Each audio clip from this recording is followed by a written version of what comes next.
toDIYfor, and how do you like my pink hair? That's kind of what it's supposed to be if it's all fitting in the frame. I'm dressed up as a troll. This is another costume tutorial as we get closer to Halloween. I think it'd be a really great tutorial for kids because it is based off of the movie Trolls, and everything that I made this costume with came from the dollar store. So this is actually part of my Cheap Thrills series that I started at the beginning of the year. Every month I've been making a dollar store DIY, and this cost me less than $10 to create, including this shirt that came from the dollar store. So let's get into the DIY. So at Cheap Thrills, everything has to come from the dollar store. All I could find was a white shirt, so I have to dye this. Luckily, I found dye at the dollar store as well and dyed it blue, just following the directions.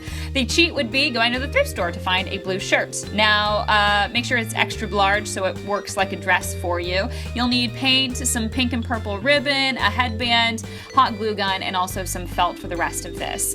So I put a little piece in there so that I could paint the bottom of this dress to replicate the character. So this is just a photo I found online.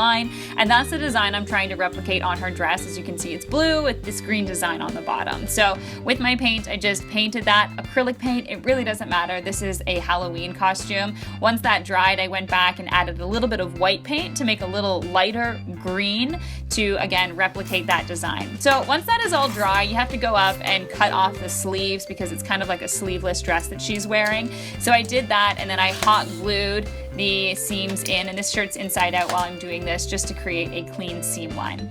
So next is the hair. Using a headband and some stiff ribbon is how I created this. I'm cutting them probably about 3 feet long sections at least. Want to make sure that it's long enough that it stands up on the top of your head, and cutting all of the lengths of ribbon the same.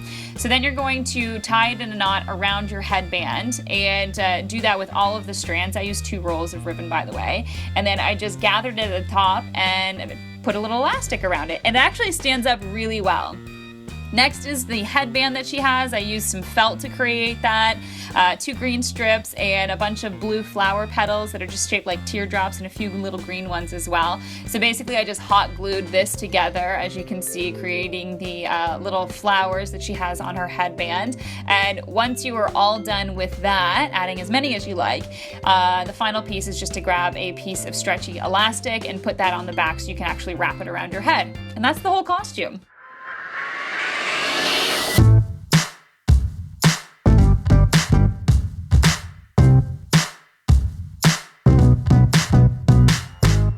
So that's how I put it together, and I really think it'd be a great costume for kids because, I mean, it's based off of an animated movie, and it was pretty easy and cheap to put together. Now, the reason I went with this route, obviously it was for the dollar store theme, couldn't buy a wig, but I also really did not want to gel up my own hair and then get some colored spray paint just because I can't be bothered to do that. It would have taken a very long time, and I don't want to have to wash that out before I go to bed on Halloween. So this was the alternative. If you enjoyed this DIY, please let me know by giving the video a like. If you try to make this costume this year, I would love to see what it looks like. You can follow me on Instagram and on Twitter at JanelleSteeper. Tag me in those photos so I can check out your costume, and don't forget to subscribe. I will be back next Wednesday with a new DIY. Cheers.